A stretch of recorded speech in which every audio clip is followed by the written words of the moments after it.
Welcome to Pod Save America. I'm Jon Favreau. I'm Jon Lovett. I'm Dan Pfeiffer. Tommy Vietor. Gang's all here. Here we are. Big night. Huge night. Donald Trump has won the New Hampshire primary, though his margin over Nikki Haley looks like it'll end up being smaller than the polls suggested, somewhere between 8 and 12 points. We're recording this Tuesday night, so we're still counting some vote. But it was apparently enough for Haley to decide that she's staying in the race. Here's what she said shortly after they called it for Trump. Now, you've all heard the chatter among the political class. They're falling all over themselves, saying this race is over. It's not Chris Christie. Well, I have news for all of them. New Hampshire is first in the nation. It is not the last in the nation.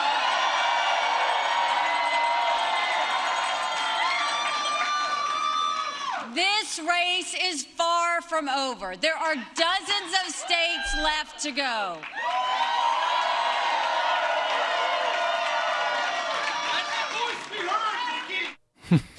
I love the yelling guy. I love the yelling guy. I love that guy. Go Nikki.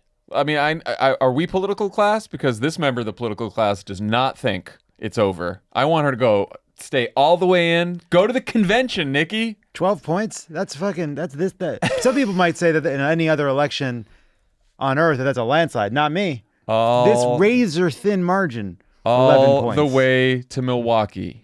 Come on, Nikki. I wonder what the last primary is. I'll Google it. Yeah, you Google that. Thanks. Why do you guys think she decided to stay in? Dan? I don't think she did. What are you talking about? Wait, hold on a second, Dan. We watched this whole thing. She got dressed up. She went down there. She said, "Here we go." Okay, I'm going to flash you back to 8 days ago. We sat in your office 8 days ago. We watched Ron DeSantis give a That speech. was not a stay in the race speech. That was That absolutely was stay in the 4 race. minutes, no message. That was Look, pathetic. maybe she will stay in the race. Maybe she will, but I don't think that matters one iota.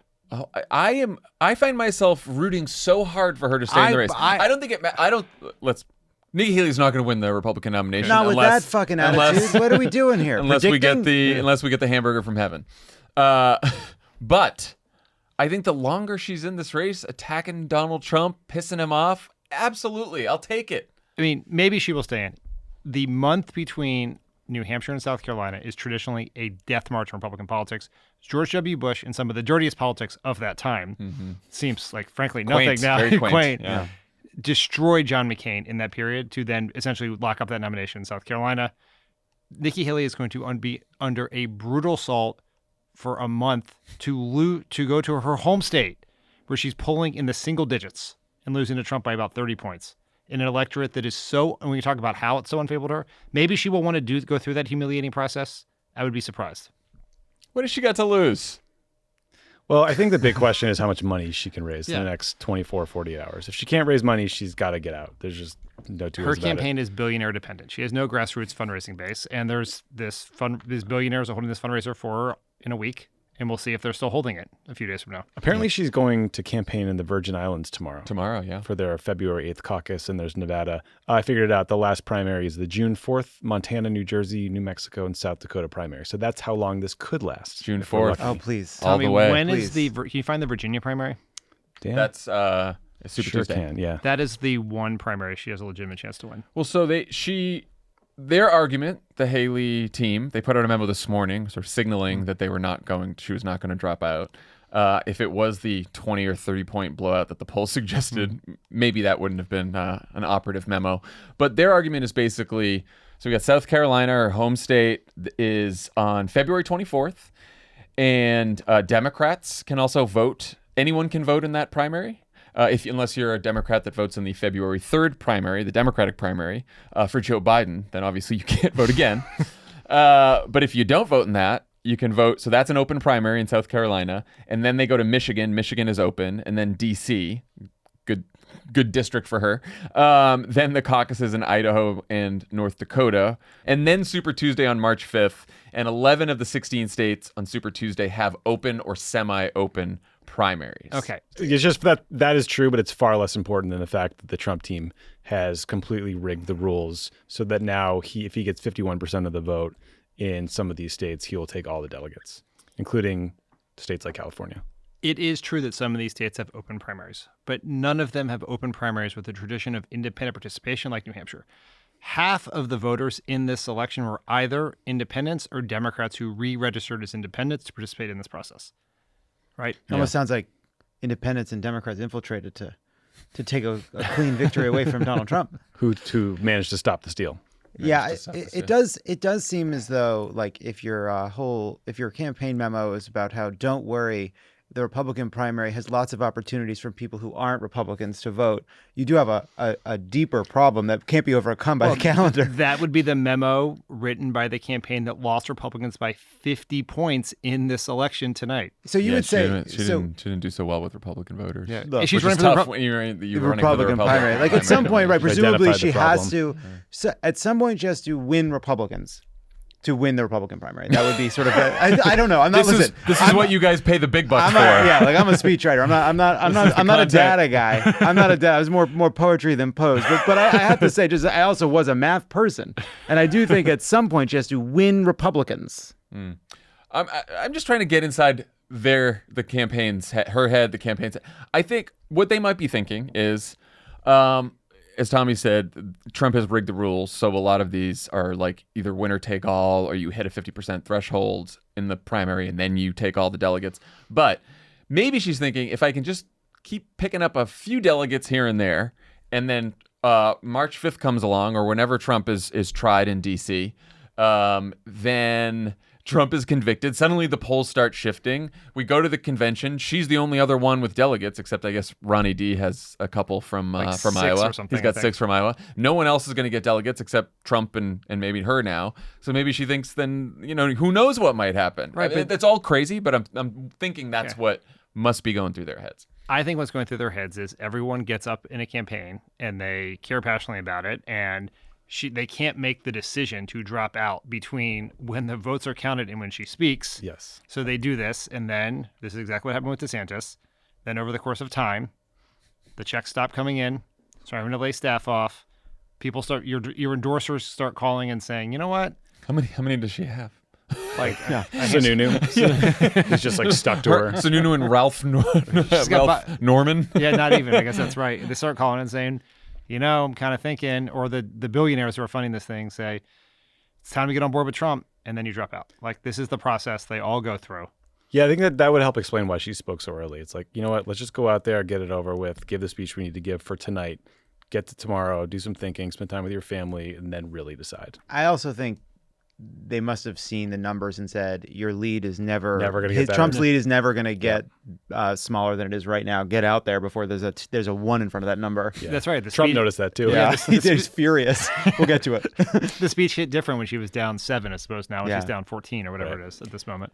I think she's going to stay in all the way to South Carolina. I'm pulling for her. I hope it happens. It's total wish casting. Look, what we want and what we think will happen are again, unfortunately different. we all light a candle to Saint Isidore of content, but I want her to stay in too. I think Dan, look, obviously you're making the right, like that's the most sensible, obvious path, but hey, we got to put something before the Helix mattress ads, and I feel like I just also think people on like you said, people on campaigns and people when you're in it, you don't make sensible decisions. Like I just don't. Well, every campaign manager has to go tell their boss to drop out is saying, lay me off. Right? That's not a message people deliver that easily. Yeah, and all these other people who've been in this trench with us for a year now, we're all going to become unemployed. And possibly unemployable in Trump's Republican Party. If you are someone who is spending a ton of money, if you would put money behind Nikki Haley, you are a person who has deluded yourself into believing that at some point the Republican Party is going to come to its senses. That is like the core. That is core to your being, that you believe that something is going to shift, the fever is going to break. A year ago, it wasn't true. What's to say these people won't keep believing that for another 3 or 4 months? That like the trials are coming. She's bored. She likes running for president. She's getting some attention. She likes it now in New Hampshire, where 48% of the voters are independent and Democrats. I don't know where she's going to feel. When she can't fill a event in South Carolina. I mean, just one proof point. I mean, one of her big donors was the CEO of Home Depot, Ken Langone, I think is his name. He said that his financial support for Haley would be contingent on New Hampshire results. Yeah. So you're going to have guys like that deciding whether they're going to light 10 million more on fire and give it to a super PAC or not. And I think that's going to make the decision for her. Yeah, I believe he said at some point you stop throwing money down a rat hole. Yeah. Which begs the question why you ever start throwing money down a rat hole. Right. Yeah. And what's a rat hole? Yeah, and these guys also know that the longer they wait, the longer they support Nikki Haley, the more expensive it's going to be to get back in Trump's good graces. Yeah. Yeah. I will say, it's her home state. She can run a pretty lean campaign in South Carolina. She doesn't have to go anywhere. You know, she makes a point in that down in he's her got 50. in her victory speech. She's given 2 victory speeches and she hasn't won a thing. It's amazing. This is what I'm Incredible. saying. I love It's it. I love it. We're acting like this is on the level, and she's gonna be like, "Oh, look at the data." John, I'm on your side of this fucking table.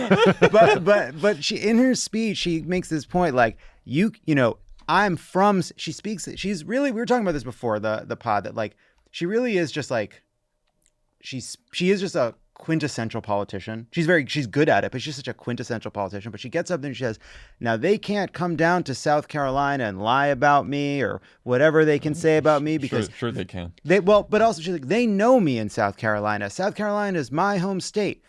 Where you're polling at 6%, that, you know, the argument goes both ways. tough. If they know you, they've already decided on you, right? Like what story can you tell a South Carolina voter to convince them to go from Donald Trump to Nikki Haley when you were the governor for 8 years? She's gotta wake up tomorrow and figure out. And you know what? And she can do it. And Nikki, I believe you can do it. So Trump was none too happy about Haley's decision to stay in the race. Gone was the low-energy, somewhat gracious Trump we saw during his Iowa victory speech. Thank God. Instead, we got our guy back. Let's listen. I can go up and I can say to everybody, "Oh, thank you for the victory. It's wonderful. Or I can go up and say, who the hell was the imposter that went up on the stage before and like claimed a victory?" She did very poorly, actually. We won in 2016. And if you really remember, and if you want to play it straight, we also won in 2020. By more. Ron beat her also. You know, Ron came in second and he left. She came in third and she's still hanging around. That's a good point. And just a little note to Nikki. She's not going to win. She's not going to win. But if she did, she would be under investigation by those people in 15 minutes. And I could tell you 5 reasons why already. Not big reasons.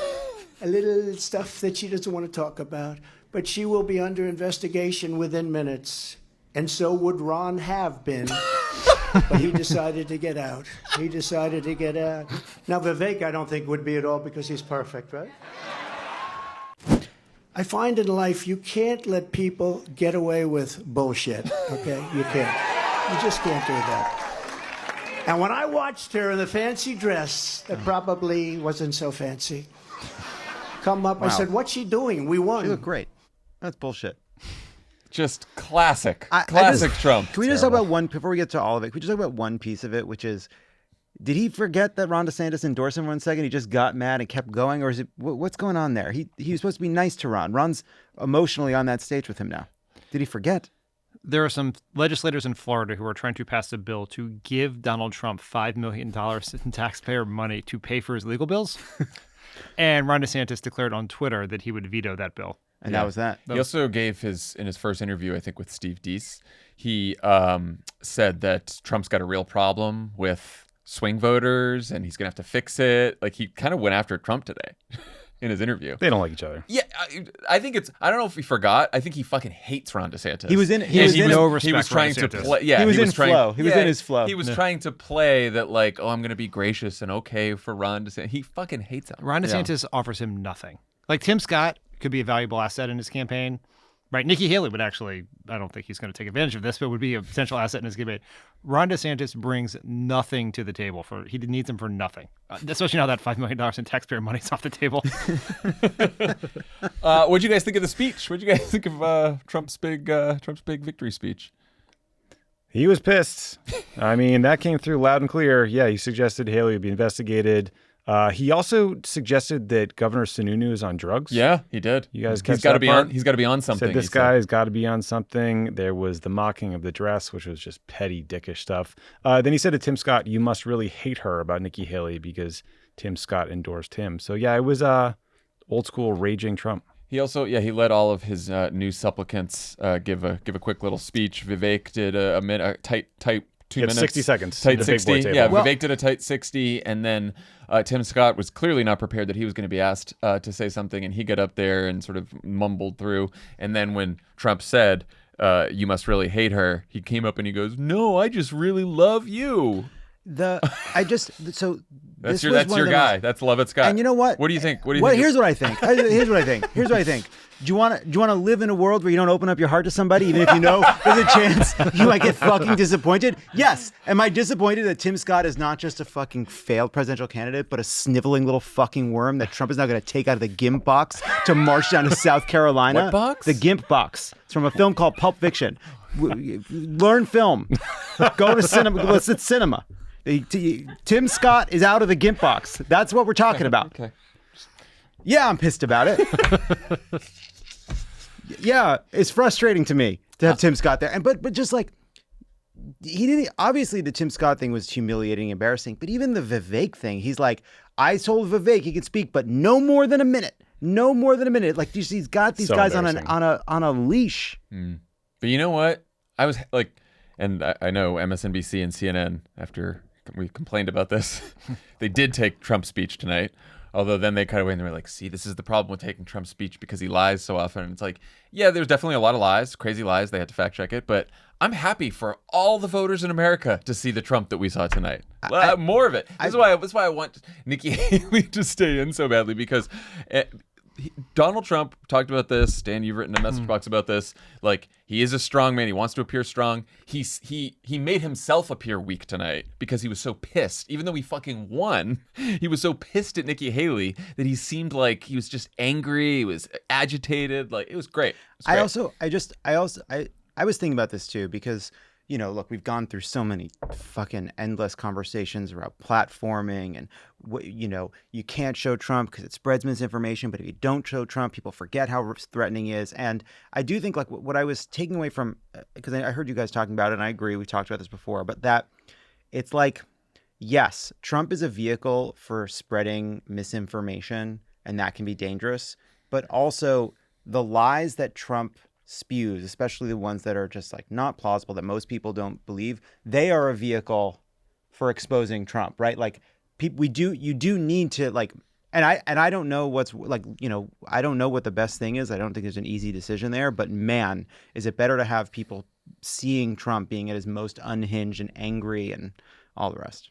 I think we might be in a different place politically if Trump had not been essentially exiled from public view on January 7th, 2021. Yeah. Because if he had been rage tweeting about being improperly persecuted for this and how the election in that moment, as opposed to just disappearing for a few months and then being slowly welcomed back in, it'd be a very different world. And for a whole host of reasons that you've talked about offline, the information environment has changed so much since that time that now people just never see Trump.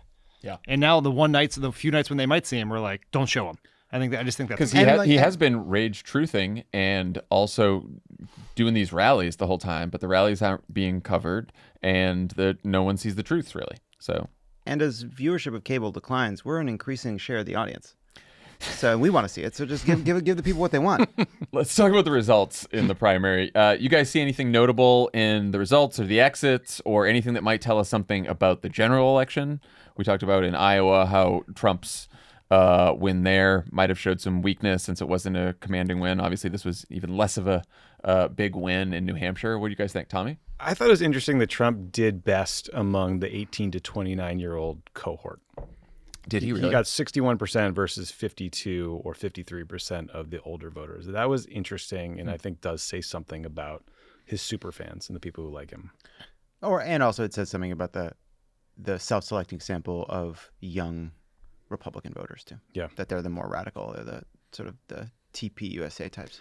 Also, the most important issues were the economy, 36%, immigration, 31%. Trump mopped up with immigration voters. 77% of that cohort went for him. No surprise there, but it does tell you what issues are really driving this primary and then the general election for Republicans. I think you can sum up how Trump won by these numbers. Is Haley won moderates by 50 points. And Trump won conservatives by 42 points, but conservatives made up 2/3 of the electorate and moderates 1/3. Do you think that portends anything for the general election? I mean, I thought if you're going to look for numbers that might say that Trump is a weaker candidate, they again asked in the exits, is Trump fit to be president if he's convicted? 52% said yes, 44% said no. Your feelings if Trump wins the nomination? Again, this is just the Republican primary. 59% said satisfied, 40% said dissatisfied. So for someone who's running as basically an incumbent, probably not the numbers you want. I mean, there are many, many flaws in our presidential nomination process. One may be the fact that Trump is going to receive about 200,000 votes and basically be the nominee by tomorrow in a country with 80 million Republicans. Yeah, but says something more about the Republican Party. But one thing where the New Hampshire primary is useful for at least projecting forward for the general election is you do get a pretty significant sample of prototypical swing voters participating in this, right? It is suburban, college-educated, moderate. The largest group of voters in the state by far are undeclared voters.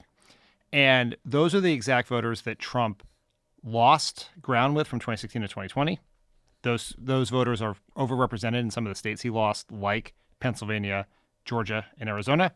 And if he is going to win, and we talk all the time about all the things Biden has to do, Trump has to do better with college-educated suburban voters. And nothing that happened tonight suggests that he is doing not even better, anywhere near as well as he did in 2020. That is a big flashing light with a segment of voters that he has to improve with, and there's no evidence he has done so. Yeah, and we don't know if any of these Haley voters, we don't know how many of them are going to, if Trump's the nominee, vote for Trump or vote for Biden or not vote for either of them. But certainly it doesn't show a lot of strength. Right.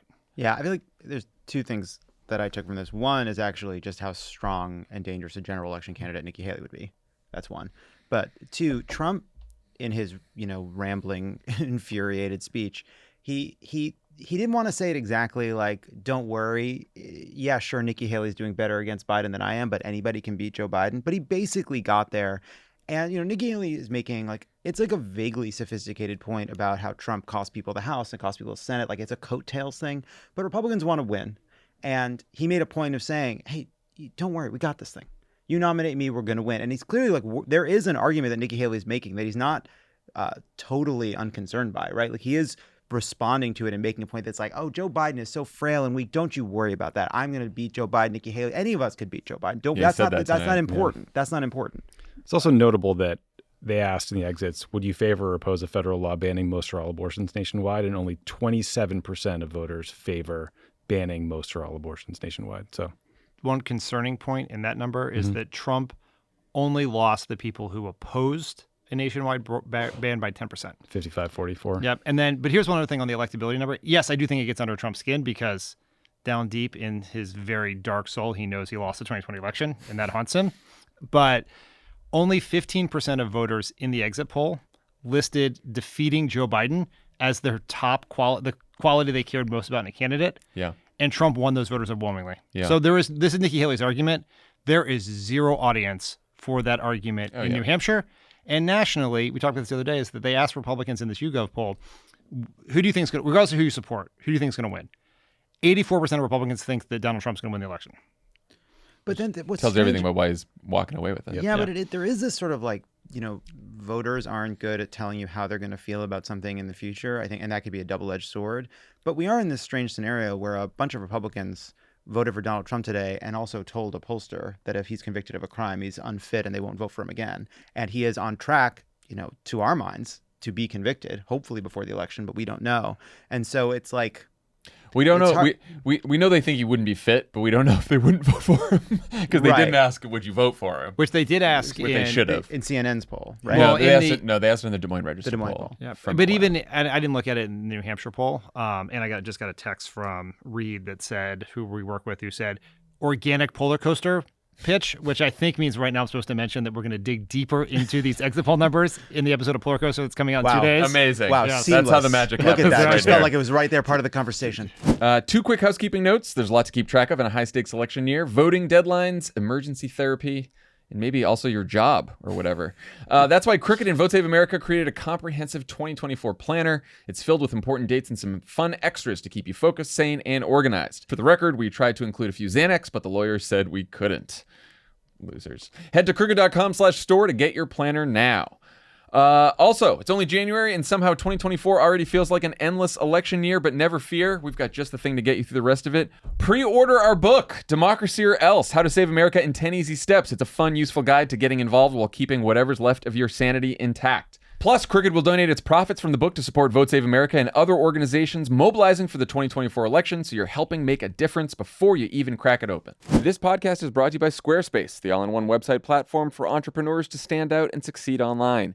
Everyone knows the holidays can take a toll on your bank account.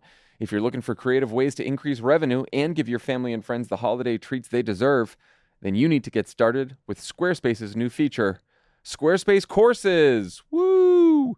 Squarespace has the tools you need to create and sell your own online course. Start with a professional layout that fits your brand, upload video lessons to teach techniques and skills, and tailor your course with the powerful built-in Fluid Engine editor. With Squarespace Courses, you can create engaging content your audience will love, then simply add a paywall and set the price. Plus, you can charge a one-time fee or sell subscriptions. Is this our chance to do our own Trump University? I feel like this is Crooked you. We're sitting on a gold mine here, Squarespace. Yeah. We have Takes 101. That's our first offering. I love that idea. Someone write that down. Takes. I got it right here.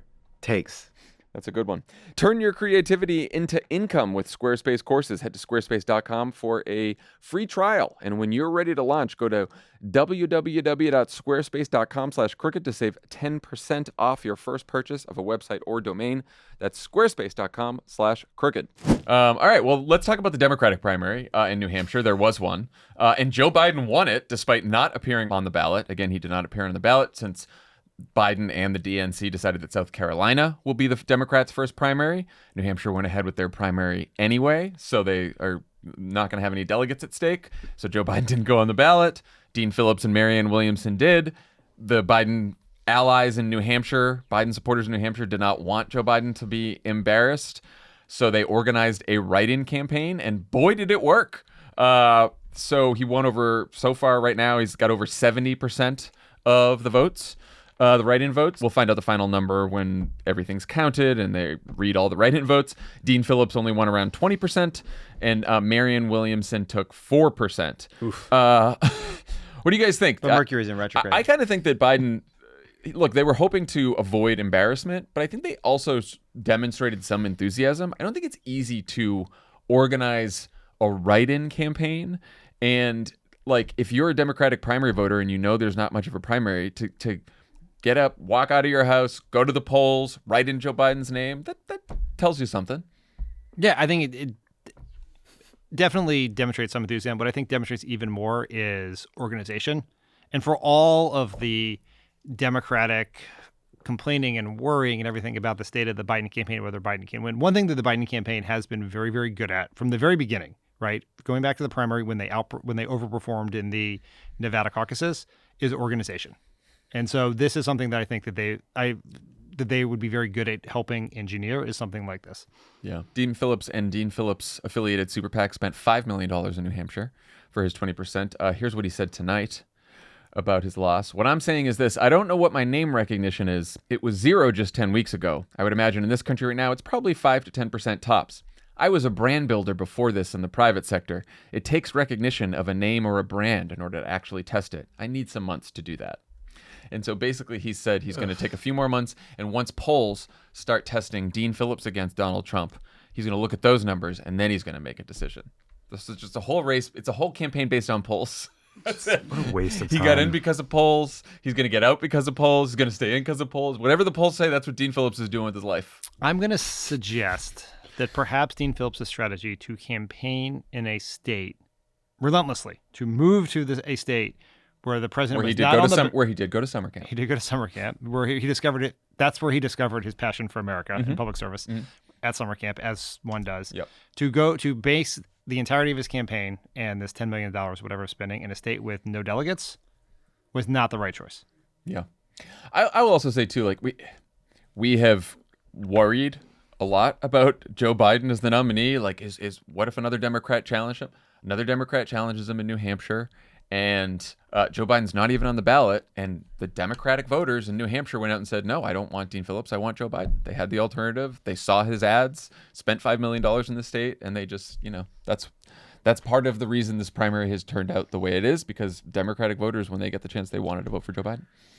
Yeah. I don't know. It's like, I do think like, if a year from now and Donald Trump has won, we look back in this moment, I want to make sure that like, were we too cavalier about this specific challenger? And I actually think the answer is no. Like, there are legitimate and very real concerns about Joe Biden's ability to get reelected, and the issues that made Dean Phillips so anxious about the polls to get in are not invalid. Like, they are very real concerns that I think we all share. It's just this wasn't the candidate, and there's no amount of, I think, he also just did a terrible job. If you really had these concerns, you had to get in a year earlier. You had to actually run hard. You had to know when deadlines like getting on the ballots in various states occurred. And instead, he waited too long. He fucked it up. He hired all the wrong people. And now he's just left with this sort of embittered message where he's complaining about the DNC and the process and trying to whine his way to the White House. And it's not going to work. Not easy running for president. It's not easy. Not helping. And perhaps you should not decide to run for president because you get a DM on Twitter from Steve Schmidt, which There is you how go. this happened. Yeah. That's good advice, Dan. So speaking of Biden, he kicked off the general with a campaign event in Virginia on Tuesday focused on abortion rights, just a day after the 51st anniversary of Roe v. Wade. He was joined on stage by Vice President Kamala Harris, First Lady Jill Biden, and Second Gentleman Doug Emhoff. Here's a clip of Biden in Virginia. In the United States Congress, extremists are trying to pass a national abortion ban to outlaw abortion in every single state. But what they need to know is that if Congress passes a national abortion ban, President Joe Biden will veto it. Donald Trump is betting you won't vote on this issue. But guess what? He's betting we won't hold him responsible either for taking away the rights. He's betting you're going to stop caring. By the way, that you'll get distracted and discouraged and stay home. Well, guess what? I'm betting he's wrong. Campaign also released a new ad that features Dr. Austin Dennard, a Texas mother and OBGYN who was forced to travel out of state for an abortion after learning her pregnancy was not viable and life-threatening. The White House also announced a series of executive actions aimed at protecting reproductive rights. What did you guys think about the event, the ad, the policies? Dan, we were talking about this, I think, on the last pod. Obviously, this was them trying to get some attention, especially, counter-programming a New Hampshire primary. Do you think they got the attention they were hoping for? I think they certainly got more. You never get the attention you're hoping for, Right. But they certainly got more attention than any other. Just ask Lovett. You're right. No, it's a daily grind. It's a campaign of inches. I mean, it got more attention than your typical White House event, right? There was, we don't know what the audience was for television coverage tonight, but it's certainly more than on a typical political night, right? And even on some of the network stuff where you're going to see those clips, you're going to see that message, you're going to see the Restore Roe banner that was behind them. And so, yeah, I think it achieves that goal for sure. Yeah. So this is it. This is going to be the longest general election in history. What a remarkable stat. There is an ongoing competitive Republican primary. Yeah, I don't know what we're doing. 3 pods a week.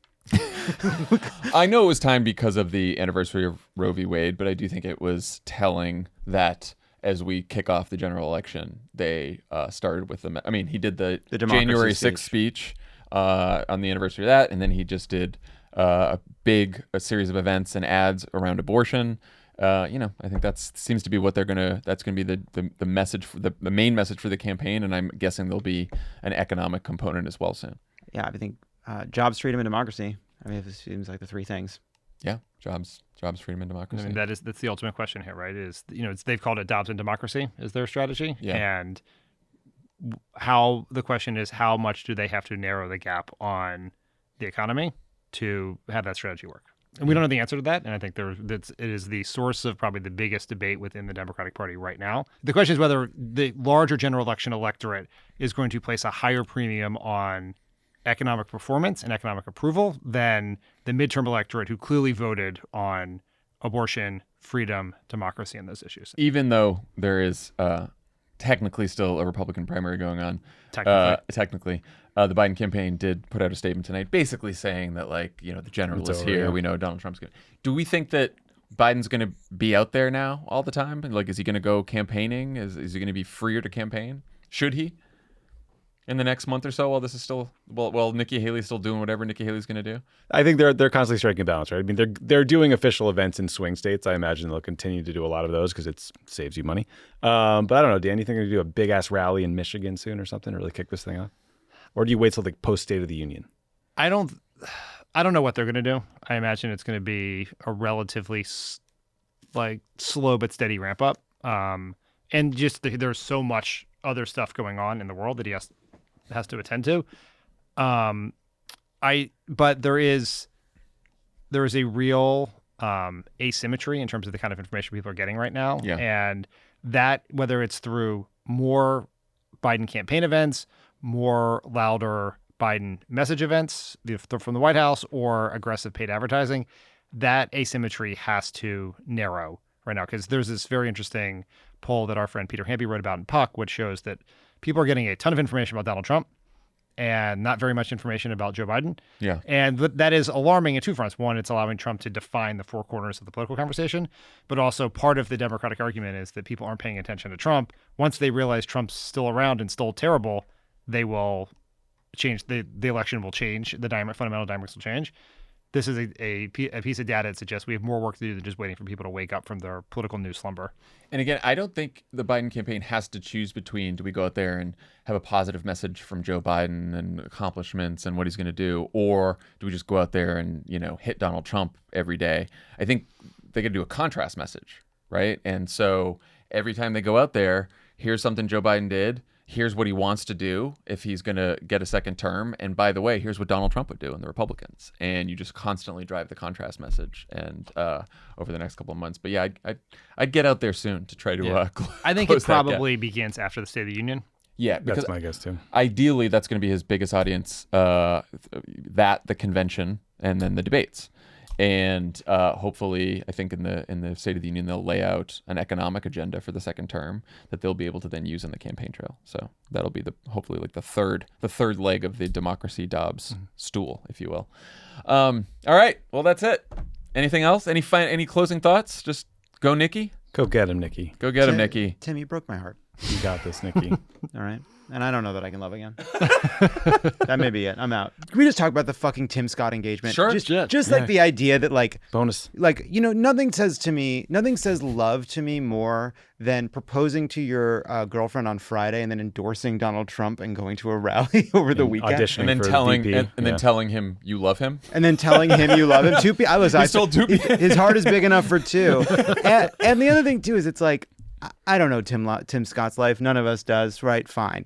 But man, the idea that this sort of like slapdash engagement in a photo is going to like mitigate Trump's concerns about Tim Scott being weird. Like, we were talking about this before record, like Trump Birdie got duped by a kind of an evangelical right winger who made him a little uncomfortable with all the Jesus talk, but he swallowed it to secure the right wing vote. He's not going to do that again. He tried to kill the last one. Can I tell you my favorite thing about that picture of Tim Scott getting engaged? The photo caption says, "This is, Tim Scott getting engaged." Blah, blah, blah. Photo courtesy of Tim Scott. Courtesy Tim Scott. He's like, I really hate that this news broke, but here we go. Here's a pic. Yeah, he also like did this interview where he's like, "I'm such an introvert." It's like, are you such an introvert? Publicizing your engagement just ran for president. Just ran for president. What kind of? You're fucking up being an introvert, Tim Scott. All right, we're out. Fucking asshole. Pod over. Bye, everyone.